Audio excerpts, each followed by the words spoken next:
Shalom alaikum, Azul Aflawan, soyez bénis.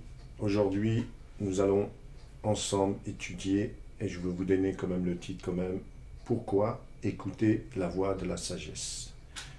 Très bonne question. Dans nos vies, on se pose trop de questions. Des fois, on n'écoute pas. Et quand on n'écoute pas, on a des épreuves. Mais, à un moment donné, on a une réflexion en nous-mêmes. Et on s'est dit, dans cette réflexion, pourquoi écouter la voix de la sagesse? Et dans ce que je veux vous dire, ce que je vais essayer de vous enseigner, c'est ces secrets dans cette paracha, la paracha Bo, qui veut dire libre ou va, mais c'est une paracha très, très, très profonde. Je veux vraiment appuyer sur le fait qu'il faut vraiment lire ces parachas. Parce que dans ces parachas, il y a entre parenthèses, ça nous parle sur notre vie, notre quotidien, nos familles, nos enfants. Et ça, c'est très important. Dieu, Hachem, est toujours là près de nous pour nous diriger. La semaine dernière, on a parlé de la paracha Vaïra. Et je vais revenir juste sur la 7e plaie.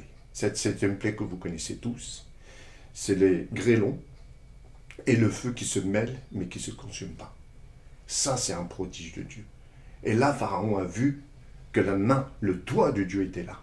Il a eu peur. Malgré ça, il est entêté. Il ne veut pas laisser libre les Bnei Israël partir. Et là, on va arriver dans cette paracha Bo qui a les 3 dernières plaies. La 8e plaie, c'est les sauterelles. Alors vous voyez tous, et vous entendez tous que les Misraïm, les Égyptiens sont contents de dire mais c'est pas grave, mais ils ne savaient pas que ces sauterelles étaient féroces. Ils ont détruit, ils ont ravagé tout ce qui restait. La 9e plaie, c'est les ténèbres, la pénombre. Vous imaginez la pénombre, on ne se voit pas. On n'arrive pas à nous palper quoi que ce soit.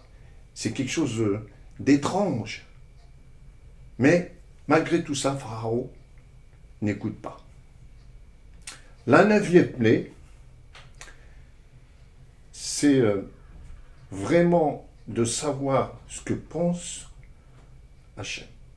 Alors, je vous ai énuméré ces 2 plaies, les deux avant-dernières, les sauterelles qui est la 8e, la 9e, c'est les ténèbres, mais la 10e, je vous en parlais après, c'est la mort des premiers-nés Misraïm. Moshe va aller vers Pharaon, mais Pharaon ne va pas l'écouter encore une fois. Il lui dit, si tu reviens encore, je te tue. Moshe va lui dire, ce ne sera pas moi qui va revenir, ce sera toi qui vas m'implorer pour nous dire de partir. Mais avant tout ça,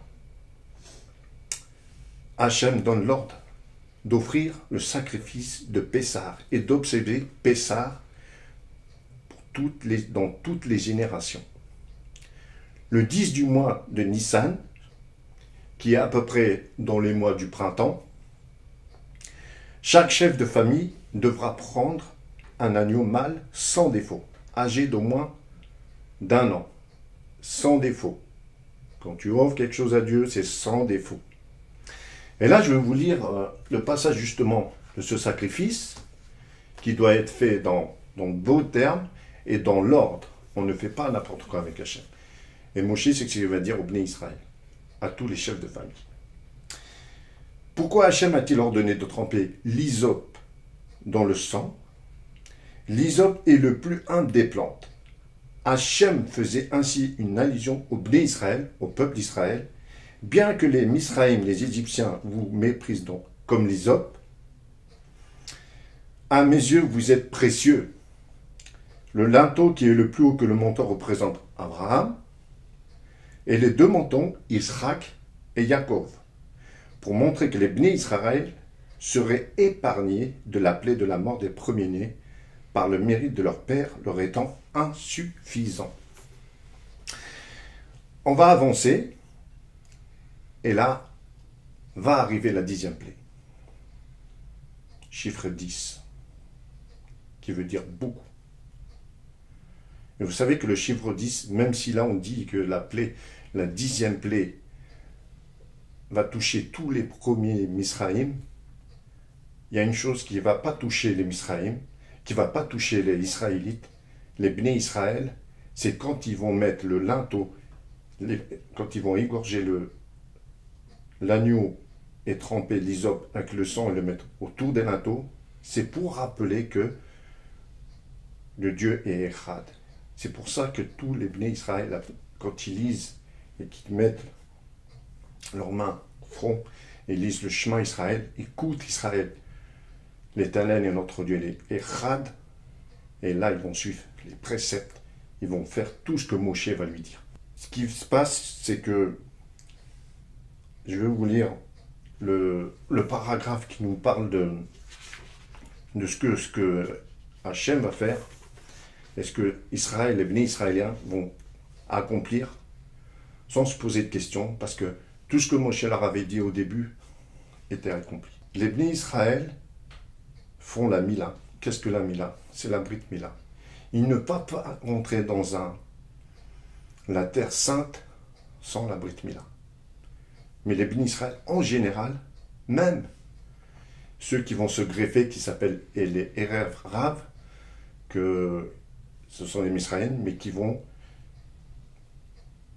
accompagner Moshe.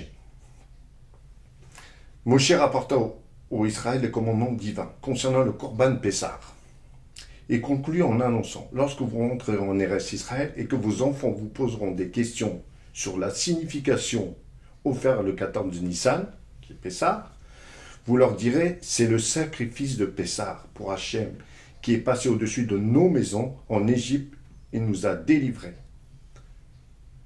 En entendant les paroles de Moshe, les Bnei Israël inclinèrent leur tête et se prosternèrent pour remercier Hachem, car ils comprenaient la portée du message de Moshe.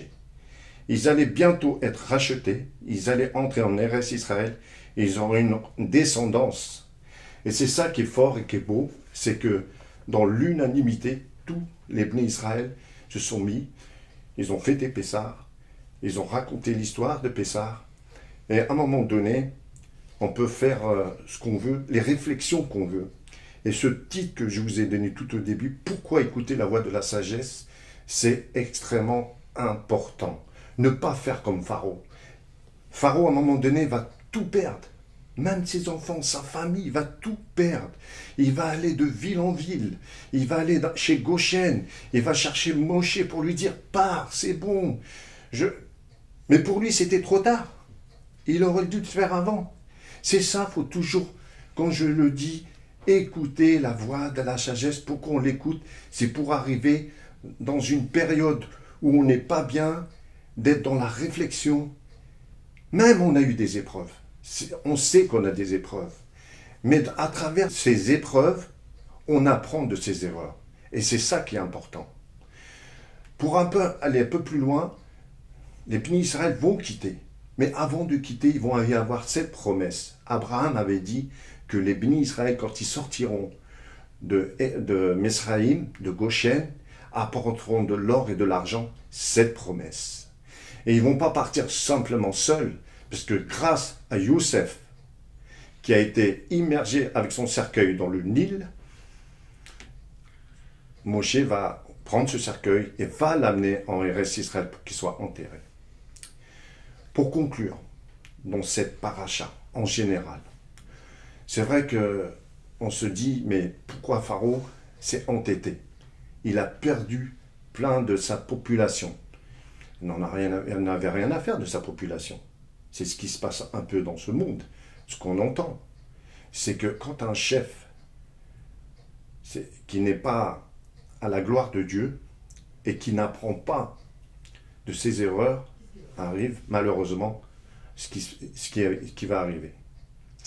Les Bnei Israël sont sortis, vont sortir, il y a une préparation, il y a tout un cheminement. Et dans cette Haftara que je vais vous lire, c'est Haftara, le chapitre 46, et je vais vous lire le dernier verset qui est le verset 28, et qui dit: non, toi, tu n'as rien à craindre, mon serviteur Yaakov, Israël, dit l'Éternel, car je serai avec toi. Dus-je détruire du fond en comble tous les peuples parmi lesquels je t'aurais relégué que toi? Je ne te les détruirai pas. Je te frapperai avec mesure, mais n'aurai garde de consommer la ruine. Ça veut dire que jusqu'à présent, et jusqu'à maintenant, à l'heure que je vous parle, l'Éternel a toujours son doigt sur Bnei Israël. Il ne les abandonnera jamais. Alors, toi qui m'écoutes, ne lâche rien. Il faut toujours apprendre de tes erreurs. Et si tu veux continuer dans cette lignée, vraiment écouter la voix de la sagesse. C'est pourquoi on dit pourquoi écouter la voix de la sagesse. C'est pour vraiment avancer dans le futur et dans nos familles et dans nos enfants. Que Dieu vous bénisse. Shabbat Shalom.